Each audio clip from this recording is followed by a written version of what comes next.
현대인들의 삶은 참 고달프고 힘들고 좀 절망스럽기도 하죠. 그래서 어떤 사람들은 너무 힘드니까 삶의 답을 얻지 못하고 극단적인 선택을 하기도 합니다. 대한민국은 지구촌에 75억 인구가 사는 가운데에 어떤 나라, 수많은 나라와 민족 중에서 가장 살기 좋은 나라 중에 한 나라에 속합니다. 적어도 75억 인구 중에 상위 한 10%는 속할 거예요. 반만년 역사 속에 지금만큼 잘 먹고 잘 살고 부강한 적이 없습니다. 그럼에도 불구하고 행복지수는 최하위라 그러죠. 그래서 평균 하루에 약 한 36명 정도가 스스로 목숨을 끊고 우리 곁을 떠나버리는 그러한 삶을 우리가 이 한국 사회 속에서 살아가고 있는데요. 참 비극이죠. 회의주의자 또는 회인주의자, 인간에 대해서 철저하게 회의하는 회인주의자로 불리는 독일의 쇼펜하우는 사는 게 고통일 때라는 책에서 인생에 대해서 그렇게 말했습니다. 세상에는 부러워할 만한 사람은 하나도 없는 반면에 비참한 사람들은 헤아릴 수 없을 정도로 많다. 인생이란 결국 평생을 지고 다녀야 할 무거운 짐이다. 그렇게 이야기했습니다. 그래도 우리가 생각할 때는 저 사람 참 부럽다. 참 부모 잘 만나가지고 잘 사네. 나도 좋은 부모 만났으면 잘 살 건데 하는 생각이 있잖아요. 그런데 이 쇼펜하우는 인생에 돌아보니까 부러워할 만한 사람 한 사람도 없다는 거예요.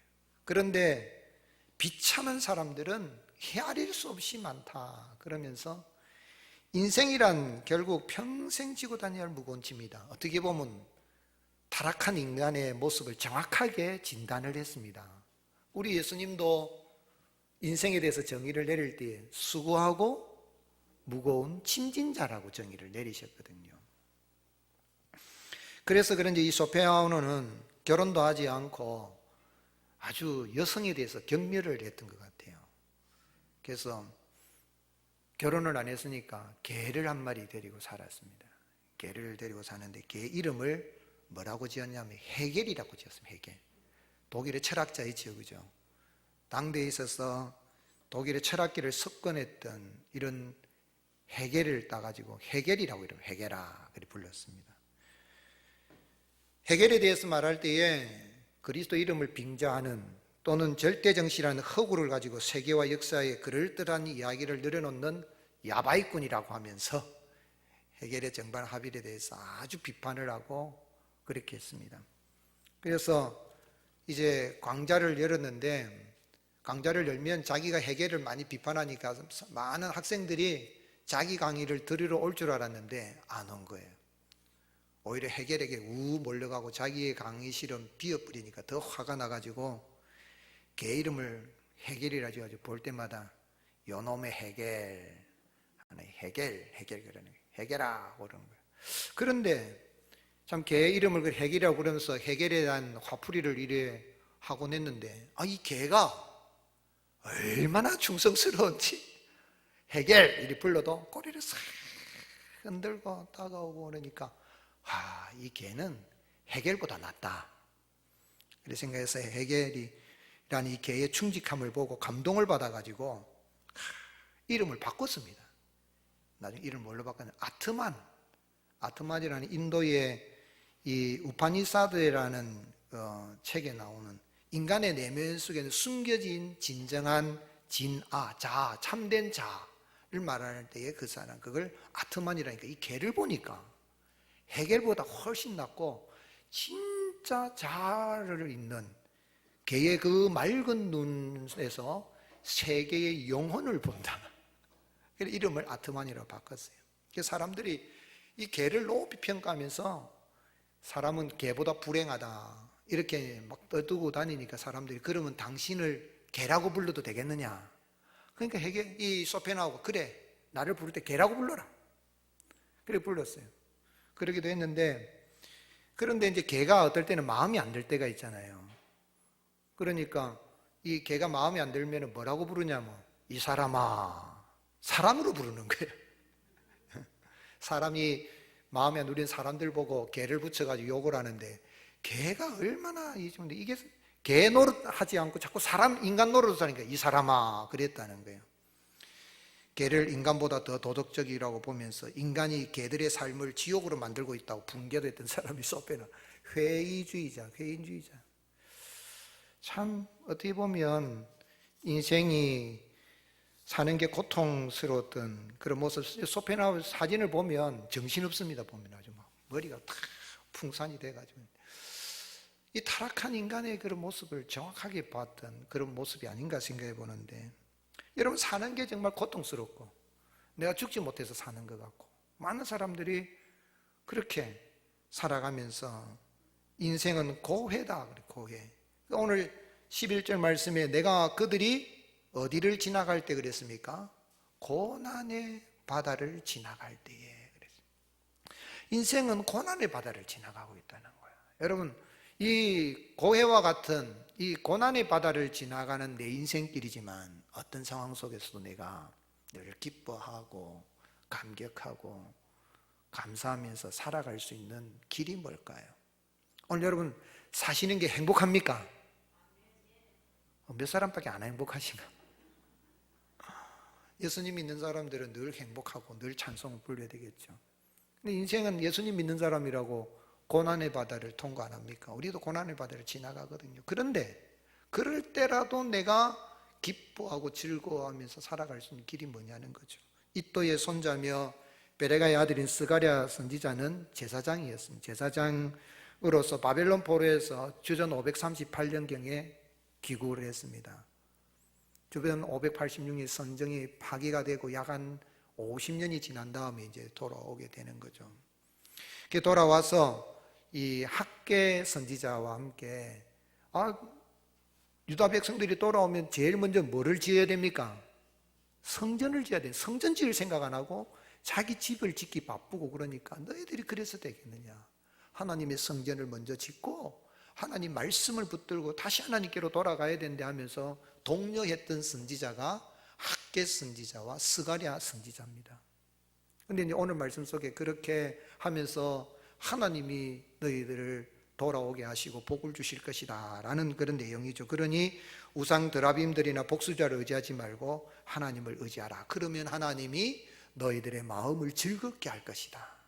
그리고 너희 자손들이 함께 돌아오게 할 것이다 하면서 아직 다 돌아오지 못한 바벨론에 있는 포로들 하나님 돌아오게 할 것이다 하는 그런 예언의 말씀을 전한 거죠.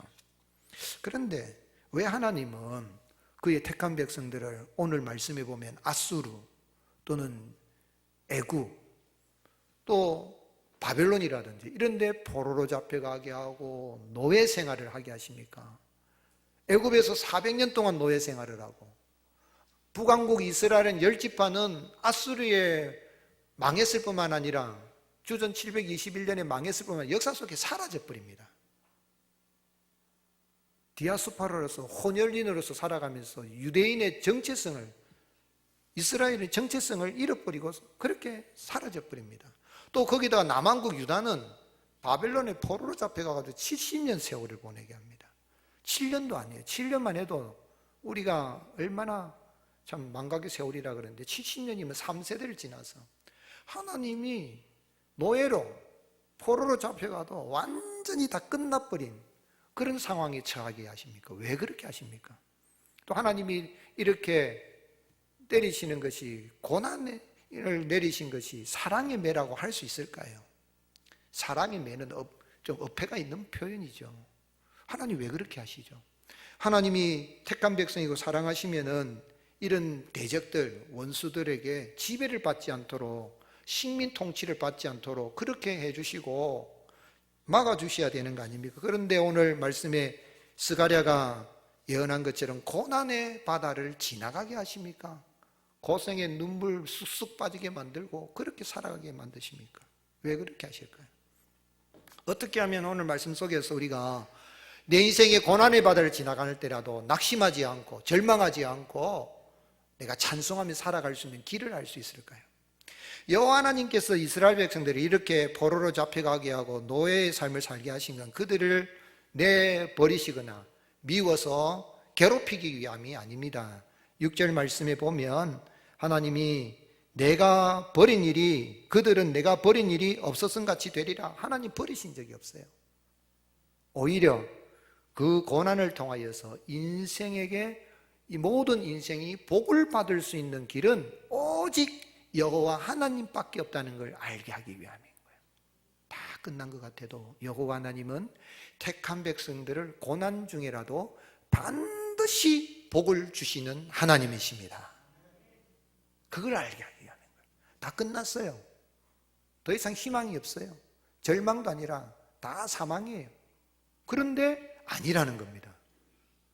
하나님은 고난 중이라도 구원하실 뿐만 아니라 반드시 번성하게 하시고 복을 주신다는 거죠. 3절에 내가 목자들에게 노를 바라며 내가 순념소들을 바라리라. 목자들은 이 왕들이나 이 순념소들은 고관들, 지도자들을 말합니다. 목자로 세워졌는데 그 지도자들이 앞장서서 우상 숭배하고 죄를 지으니까 그들에게 벌을 내리리라. 만군의 여호와가 그 무리 곧 유다 족속을 어떻게 한다고요?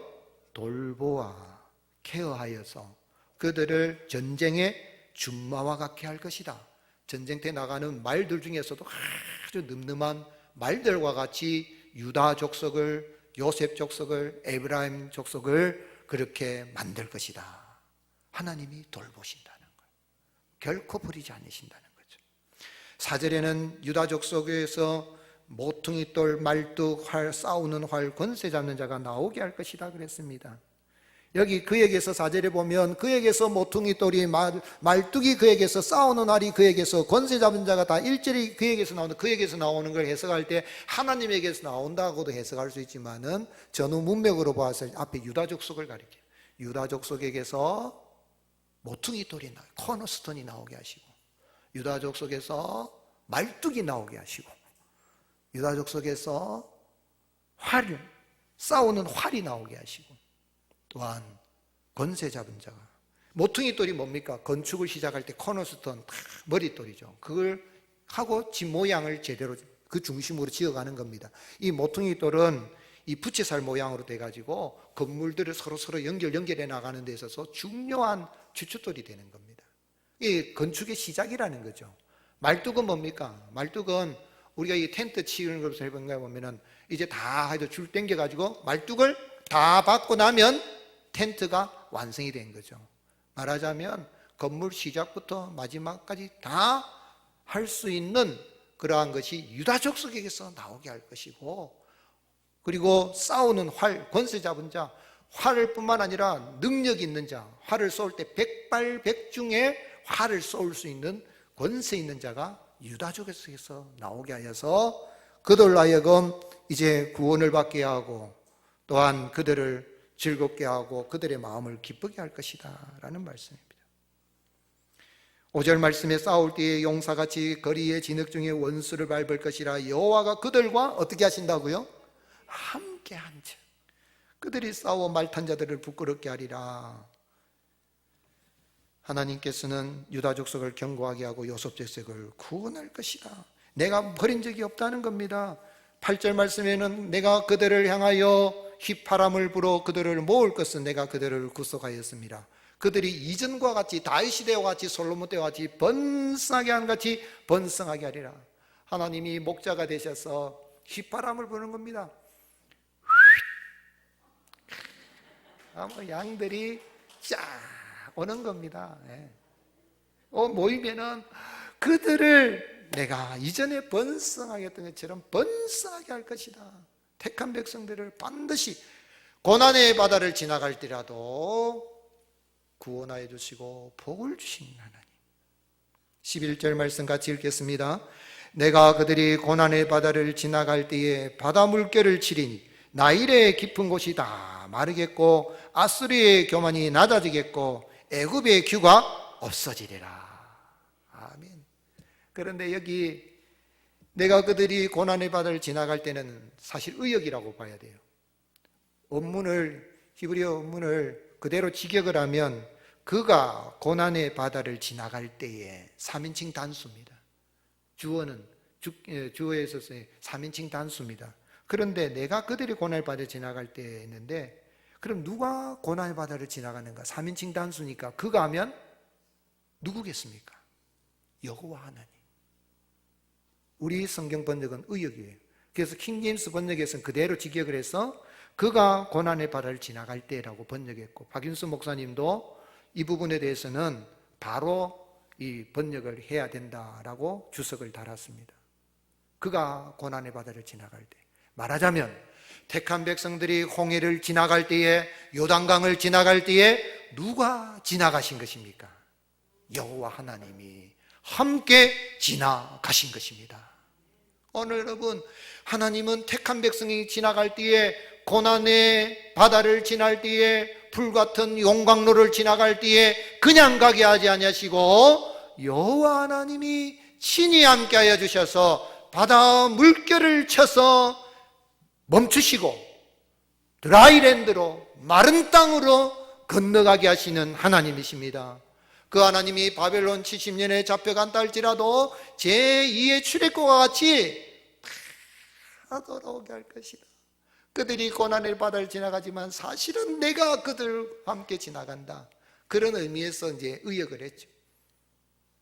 오늘 여러분, 우리가 이 땅에 살아갈 때에 고해와 같은 이 바다, 어떻게 보면 참 내 인생이 참 기구하다 싶은 생각이 들고, 또 예수님 믿는 사람으로서 믿음대로 한번 살아보려고 할 때 고난이 있고 고난의 바다를 지나갔을 때라도 낙심하지 말아야 할 이유는 여호와 하나님이 나와 함께 하시는 것입니다. 그 하나님, 이 고해와 같은 이 인생을 살아가는 우리를 구원하여서 평안의 항구에 다다르기 위하여서 그 하나님이 사람의 몸을 입고 오셨으니 그분이 누구십니까? 그분이 우리 구주 예수 그리스도이십니다. 우리 예수님 이 땅에 오셔서 마지막 한 주간, 고난 주간을 보내는 데 있어서 예루살렘에 입성하실 때에 뭐를 타고 입성하셨습니까? 새끼나귀를 타고 입성하셨어요. 스가랴 9장 9절에 시온에 따라 크게 기뻐할지어다, 예루살렘에 따라 즐거이 부를지어다. 보라, 내게 왕이 내게 임하나니 그는 공의로우시며 구원을 베푸시며 겸손하여서 나귀를 타시나니 나귀의 작은 것고 나귀 새끼니라. 오늘 여러분, 예수님께서 왜 나귀 새끼를 타셨어요? 왕이시라고 하면 뭐를 타야 됩니까? 말을 타든지, 그죠? 마차, 말을 타든지, 가마, 왕의 가마가 있습니다. 수많은 사람들이 다 멋진 그런 걸 타고 입성하셔야지. 지금 청년 예수님이 새끼 나귀를 타시고 가면 어떻게 보면 발이 끌렸을 거예요. 산발 자전거를 타고 가는 것 같아, 이 말씀입니다. 어른이 산발 자전거 타면 뭐라 그러겠습니까? 아이고, 저 애가 타는 걸 갖다가. 나귀 새끼가 이 새끼 나귀 타고 가는 데 있어서 참 초라해져. 그런데 무슨 왕인가? 왜 그렇습니까? 다들 성공하려 하고 군마 타기를 원하고 다 하는데, 그래서 정말 인생 살아갈 때에 초라한 우리를 구원하시기 위해서 예수님이 낮고 낮은 인간의 몸을 입고 오셔서 고해와 같은 인생 지나가는 우리와 함께 하시기 위해서 이 땅에 오신 거예요. 그래서 스가랴 오늘 10장 바로 앞에 9장과 연결이에요. 9장과 10장인데 오늘 여기 이 10장에서는 바로 그 왕이신 주님이 나귀 새끼를 타고 가신 그 주님이 누구시냐면 모퉁이의 머릿돌이라는 겁니다.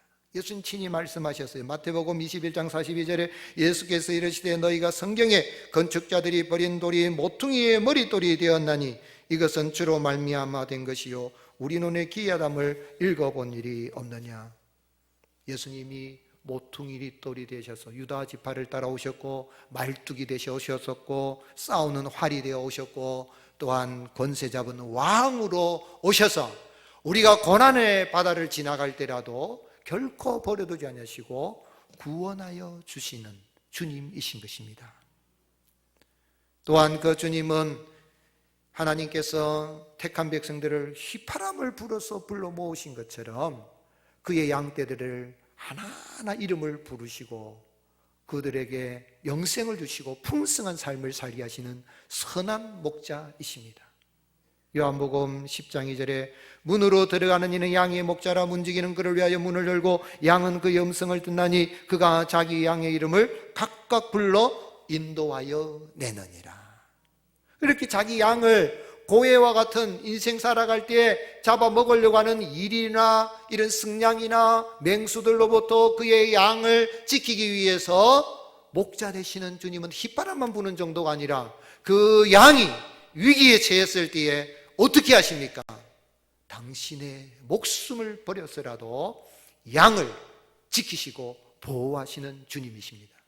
그래서 요한복음 10장 11절에 나는 선한 목자라 선한 목자는 양들을 위하여 목숨을 버린다 그랬어요. 그 목숨을 버리시기 위해서 예루살렘에 입성하시고 고난주간을 주님이 보내시면서 누구든지 예수님을 믿으면 고난의 바다를 지나가는 것 같다 할지라도 우리 주님이 주시는 참된 소망과 희망과 생명과 기쁨과 번성함과 감격이 넘치는 삶을 살게 하시는 것입니다. 그래서 베드로 사도는 베드로전서 1장 18절에 너희가 알거니와 너희 조상이 물려준 헛된 행실에서 대속함을 받은 것은 은이나 금같이 없어질 것으로 된 것이 아니요 오직 흠없고 점없는 어린 양 같은 그리스도의 보배로운 피로 된 것이니라. 아멘. 사랑하는 성도 여러분, 이 아침에 이 자리에 오신 여러분, 아직까지도 예수 그리스도를 구주로 영접하지 않은 분 있습니까? 마음문을 여시고 선한 목자 되시는 예수님, 우리의 모퉁이 돌이 되시고 말뚝이 되시고 활이 되시고 권세 잡는 자가 되시는 예수 그리스도를 구주로 영접하여 내 인생의 고난의 바다를 지나갈지라도 하나님이 주시는 복을 받아 누리고 구원의 즐거움이 넘치는 복된 삶을 살아갈 수 있기를 주님의 이름으로 축복합니다. 이미 예수님을 구주로 영접한 분들은 두려워하지 마십시오. 코로나가 아무리 기승을 부리고 바이러스 변이 계속 한다 할지라도 두려워하지 마시고 내 인생의 고난의 바다를 지나갈 때라도 나 혼자 가게 하시는 것이 아니라 십자가를 이기시고 부활하시고 승리하신 예수님이 나와 함께 지나가게 하시며 내 걸어가는 길은 드라이랜드 마른 땅이 되게 하시고 구원의 즐거움을 누리게 하시는 것입니다. 그 즐거움을 누릴 수 있기를 예수님의 이름으로 축복합니다. 그럼 이렇게 참 이 고난의 바다를 지날 때도 우리와 함께 하시는 그 주님의 은혜로 구원받고 하나님의 복을 받아 누리는 우리는 어떻게 살아드려야 되겠습니까? 성도는 고난 중에라도 낙심하지 않고 오직 여호와 하나님만을 의지합니다. 의지하는 게 뭡니까? 기도입니다. 1절 같이 읽겠습니다. 봄비가 올 때에 여호와고 구름을 일게 하시는 여호와께 비를 구하라. 무리에게 소낙비를 내려서 밭의 채소를 각 사람에게 주시리라. 봄비가 올 때에 구름을 일게 하시고 번개를 치시는 여호와께 비를 구하라. 그럼 하나님이 뭐를 주신다고요? 소낙비를 주신다. 소나기 같은 은혜를 주신다는 것. 봄비는 늦은 비예요. 유대 사회는 우리하고 조금 달라서 파종은 가을비 때, 이른비 때에 파종을 하고 늦은 비, 봄비가 내릴 때에 이제 결실을 하는데 결실하는 데 있어서 비가 있어야 됩니다. 그런데 그 비를 구하라는 것이죠. 결실을 맺을 수 있도록 말하자면 이 이른 비로 심었는데 늦은 비, 봄비가 내려야만이 결실을 맺는데 내가 수고하고 노력한 것이 결실을 맺어야 되는데 그 결실을 맺을 수 있도록 하늘 보고를 하나님이 열어주셔야 구름을 일게 하시고 번개가 치게 하시는 여호와 하나님께서 비를 내려주셔야 내가 수고한 것이 결실을 맺는다는 이야기입니다. 그 하나님께 이른 비, 늦은 비로 은택을 입신 하나님께 비를 구하라. 어떤 의미에서 봄비가 내릴 때에 하나님 앞에 비를 구하라는 것은 이제 늦은 것 같고 끝난 것 같을지라도 낙심하지 말고 하나님께 기도하면 하나님은 소나기 같은 은혜를 부어주시고 비를 주시도 그냥 내리시며 소나기 같은 은혜를 주시고 채소를 먹으며 살아갈 수 있는 은혜를 베풀어 주시는 것입니다. 우리 주님은 고난의 한 주간을 보내시면서 기도로 모든 고난의 바다를 통과하셨습니다. 완전한 사람이신 예수님은 십자가를 앞두고 엄습한 십자가의 그 공포로 인하여서 내가 죽을 지경이다라고 제자들에게 기도하라 그러시면서 예수님이 겟세마네 동산에 가셔서 기도하실 때에 어떻게 기도하셨습니까? 누가복음 22장 44절 같이 읽겠습니다. 예수께서 힘쓰고 애써 더욱 간절히 기도하시니 땀이 땅에 떨어지는 빗방울같이 되더라. 여기 부사 네 가지를 잘 봐야 돼요. 그냥 기도할 때도 하나님 아버지 십자가 잘 지게 해주세요, 그렇게 기도하는 거예요. 힘쓰고 애쓰고 더욱 간절히 기도하는 거예요. 인간 예수님으로서 십자가가 두려운 거예요. 사형의 십자가가 무서운 거예요. 엄스는 죽음의 공포에 내가 죽을 지경이라면서 이 십자가의 승잔을 해야 되는데 하나님 힘쓰고 애쓰고 간이 저리도록 더욱 간절히 기도하는데 이마에 서르는 그 땀방울이 빗방울이 될 줄로 기름을 짜내는 기도를 드리는 거예요. 우리 주님이 이 구원을 이루셨을 뿐만 아니라 오늘 기도할 때에 우리가 1시간이라든 2시간이라든 한 10분이라든 몇 분이라든 하나님 앞에 기도할 때 이런 자세로 기도를 해라는 이야기입니다. 여러분 예배당에 나와서 내 인생의 고난을 받을지는 너무 힘들고 예수님 믿지만은 예수님 믿는 것 때문에 내가 고난을 당할 때가 있어요. 그럴 때라도 낙심하지 마시고 주님이 기도하신 것처럼 간절히 기도하면 우리 주님은 다 들으시고 응답하여 주시는 것입니다. 6절 하반절에 보면 나는 그들의 하나님 여호와라 내가 그들에게 들으리라 달리 번역하면 그들의 기도에 응답하리라. 아멘이십니까? 믿으시고 참으로 이 한 주간에 우리가 이 종료절 시작할 주님의 고난에 어떻게 동참할 수 있겠습니까? 코로나로 인해서 수많은 사람의 목숨을 잃고 여전히 우리가 고통을 당하는 가운데 있지만은 이 고난의 바다를 지낼지라도 이미 우리를 구원하시고 복을 주신 하나님의 은혜를 받았다면 다 기도하며 주님의 고난에 동참할 수 있기를 예수님의 이름으로 축복합니다. 또한 여호와 하나님을 의지한다는 건 기억하는 겁니다. 9절 말씀 같이 읽겠습니다. 내가 그들을 여러 백성들 가운데 흩으려니와 그들이 먼 곳에서 나를 기억하고 그들이 살아서 그들의 자녀들과 함께 돌아올지라. 애굽에 가고 아수르로 잡혀가고 바벨론에 치신 포로로 잡혀가도 유다 백성들이 낙심하지 않았어요.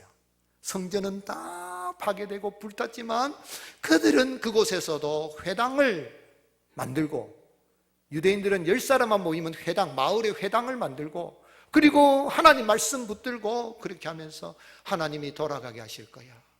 하나님의 은혜를 기억한 겁니다. 여러분 우리가 이 땅에 살아갈 때 고난의 바다를 지나고 내가 힘들고 어려울지라도 낙심하지 않고 지난날에 내게 베푸신 은혜를 기억하고 나가면 우리는 이 고난의 바다를 능히 통과하고 이길 힘을 얻게 되는 것입니다. 예수님은 잡히시던 전날 밤에 제자들에게 보혜사 성령님을 너에게 보내신 것인데 그 성령님이 오시면 어떤 일을 하실 것이라 그랬습니까? 요한복음 14장 26절에 보혜사 곧 아버지께서 내 이름으로 보내실 성령 그가 너에게 모든 것을 가르치고 내가 너희에게 말한 모든 것을 어떻게 한다고요? 생각나게 하리라. 생각나게 하리라. 오늘 여러분 내가 힘들고 어려울 때에 그 고난을 내가 이길 수 있는 힘을 내가 평소에 매일 말씀을 묵상하고 큐티하고 말씀을 붙들고 아니 내가 하나님 말씀에 붙들려 살아가면 힘들어요. 목사도 힘들 때가 있고 우리 장로님들도 힘들 때가 있고 집사님, 권사님, 성도님도 힘들 때가 있다고요. 사업하다가 힘들 수 있고 가정생활도 힘들 수 있고 여러 가지 인간관계도 힘들 수 있는데 그때에 예수님의 영이신 성령님이 내 안에서 내가 평소 말씀을 묵상했던 주님이 내게 말씀하셨던 그 은혜를 생각나게 하셔서 이기게 하시는 것입니다. 그래서 큐티는 그냥 프로그램이 아닙니다. 오늘 여러분 매일 아침, 점심, 저녁 삼시세때 찾아 드시는 것처럼 하루를 눈 뜨면 하나님 말씀 붙들고 5분이든 10분이든 15분이든 하나님 말씀 붙들고 생명의 양식을 먹고 그 말씀을 붙들고 기도하고 나가면 하나님께서 우리가 하나님 은혜를 기억하고 나가면 우리의 가는 길을 열어주시는 은혜가 임하게 될 것입니다. 또한 주님을 의지한다는 이야기는 여호와 하나님을 의지한다는 이야기는 여호와 하나님의 이름을 붙들고 나가는 것입니다. 스가랴 선지자는 유다 족속들이 고난의 바다를 지날 때라도 여호와 하나님께서 그들을 그의 백성을 견고하게 하시고 그들이 여호와 하나님의 이름으로 내 이름으로 행할 것이라 그랬습니다. 12절 같이 읽겠습니다. 내가 그들로 나 여호와를 의지하여 견고하게 하려니 그들이 내 이름으로 행하리라. 나 여호와의 말이니라. 여호와 이름을 의지 행한다는 이야기는 하나님의 인격과 하나님의 역사심과 하나님의 돌보심을 믿고 나아간다는 이야기입니다. 뿐만 아니라 여호와 이름을 의지한다는 이야기는 내가 생각하는 것이나 말하는 것이나 행동하는 것이 하나님의 이름에 먹칠하지 않고 하나님의 영광을 위해서 살아간다는 이야기입니다. 코로나 시대에 힘들고 어렵지만 고난의 바다를 지나갈 때라도 고달프고 힘들더라도 우리는 예수님의 이름의 권세를 의지하고 나가면 그 이름의 능력으로 이 고난의 바다를 능히 이겨나가게 하시는 것입니다. 그래서 우리 예수님은 잡히시던 첫날 밤에 제자들에게 나를 믿는 자는 내가 하는 일을 할 것이요 나보다 큰 일을 할 것이다. 그런데 그 비결이 있는데 그게 뭐냐면 예수님의 이름으로 기도하는 것이다. 요한복음 14장 13절 14절 너희가 내 이름으로 무엇을 구하든지 내가 행하리니 이는 아버지로 하여금 아들로 말미암아 영광을 받으시게 하려 함이라. 내 이름으로 무엇이든지 내게 구하면 내가 행하리라. 우리가 기도하고 주님의 은혜를 기억하고 예수님의 이름을 붙들고 나가면 하나님은 우리가 가는 길에 능력으로 함께 주시는 것입니다. 요한복음 16장 23절에 그날에는 너희가 아무것도 내게 묻지 아니하리라. 내가 진실로 진실로 너희에게 이르노니 너희가 무엇이든지 아버지께 구하는 것을 내 이름으로 주시리니. 같이 읽겠습니다. 지금까지는 너희가 내 이름으로 아무것도 구하지 아니하였으나 구하라 그리하면 받으리니 너희 기쁨이 충만하리라. 오늘 여러분 예수님 믿는 사람이라고 고난이 없는 게 아닙니다. 고난이 있습니다. 고난의 바다를 통과합니다. 그러나 네가 바다를 지나갈지라도 물이 너를 엄물지 못할 것이며 불 가운데를 지날지라도 불꽃이 너를 사르지도 못하도록 지키리라 약속하신 주님은 예수님을 의지하고 나가는 자들과 동행하여 주시고 기쁨이 충만한 삶을 살게 하시는 것입니다. 그래서 베드로가 기도하러 성전에 이래 제9시 기도 시간에 올라가는데 제3시 기도 시간에 올라가는데 그 성전 미문에 안전뱅이가 있잖아요. 그 안전뱅이가 있는데 구걸을 하고 있을 때에 그 안전뱅이를 어떻게 일으켰습니까? 금 좀 주십시오. 은 있으면 한 입 주십시오 하는데 은과 금은 내게 거니와 내게 있는 것 곧 나사렛 예수 이름으로 일어나 걸어라. 여러분 안에 예수님 이름이 있습니까? 금보다 은보다도 귀한 예수님의 이름의 권세를 회복할 수 있기를 주님의 이름으로 축복합니다. 코로나 시대에 교회의 자랑은 건물이 아닙니다. 많은 사람들이 모이는 것도 중요하지만 교회의 자랑은 예수님의 이름입니다. 복음의 능력, 예수님의 능력을 회복하고 우리가 나가는 길에 하나님께서 열어주시고 기쁘게 하시는 그런 은혜를 누릴 수 있기를 주님의 이름으로 축복합니다. 그래서 베드로는 예수님의 이름으로 일으킨 다음에 사람들이 어떻게 너희가 그 병든 자를 고쳤냐 그랬을 때에 사도행전 4장 10절에 너희와 모든 이스라엘 백성들은 알라 너희가 십자가에 못 박고 하나님이 죽은 자 가운데서 살리신 누구의 이름으로? 나사렛 예수 그리스도의 이름으로 이 사람이 건강하게 너희 앞에 섰느니라. 할렐루야. 그러기에 바울은 골로새서 3장 17절 같이 읽겠습니다. 또 무엇을 하든지 말에나 일에나 다 주 예수의 이름으로 하고 그를 힘입어 하나님 아버지께 감사하라. 여러분 말을 할 때도 예수님의 이름으로, 일을 할 때도 예수님의 이름으로, 기도할 때는 예수님의 이름으로 기도하면 주님이 알아서 하실 거야. 아멘이십니까? 100년을 살아보니 라는 책을 지은 분이 있죠. 누굽니까? 김영석 교수님. 참 이 어른이 책을 지었습니다. 또 기독교 아직 희망이 있는가 하는 그 책의 마지막 부분에 가면 주의 기도 그 이상의 기도는 없다. 주기도문 있죠. 주님 가르쳐 주신 그 이상의 기도는 없다면서 하루를 시작할 때 이 어른은 지금도 매일 아침 산책을 할 때면 주의 기도를 먼저 드리고 내 기도를 드린다. 사실 주의 기도 속에는 내 모든 기도가 포함되어 있다. 어떤 때는 하루에도 여러 차례 주의 기도를 드린다. 그 이상의 기도를 드릴 수 없음을 알고 있기 때문이다. 주님 가르친 기도로 시험이 다가옵니까? 하나님 시험에 들게 하지 마옵시고 다만하게 해서 구하옵소서. 저도 목회하면서 시험이 다가오려고 그러면요 이 기도를 수없이 합니다. 1시간 동안 시험에 들게 하지 마옵시고 다만하게 해서 건져주옵소서. 시험에 들게 하지 마옵시고 다만하게서 악한 자 마귀에게서 건져줘서 기도하면요 내 마음에 평안이 넘치고 그냥 봄날에 눈 녹듯이 모든 문제가 해결되게 하시는 은혜가 임하는 걸 경험합니다. 어떻게 하면 인생의 고난의 바다를 지날 때라도 절망하지 않고 희망을 품고 행복한 삶을 살아갈 수 있을까요? 여호와 하나님은 택한 백성을 고난 중이라도 구원하시고 반드시 복을 주시는 하나님이십니다. 그 하나님이 사람이 되지 땅에 오신 우리의 고난을 다 당하신 예수 그리스도를 믿음으로 말미암아 우리가 구원받았으니 그 은혜 감사하여 참으로 주님의 이름을 의지하고 기도하고 주님의 은혜를 기억하고 이 어려운 때를 잘 이겨나갈 뿐만 아니라 하나님을 알지 못한 사람들을 구원의 길로 인도하는 저와 여러분이 되시기를 예수님의 이름으로 축복합니다.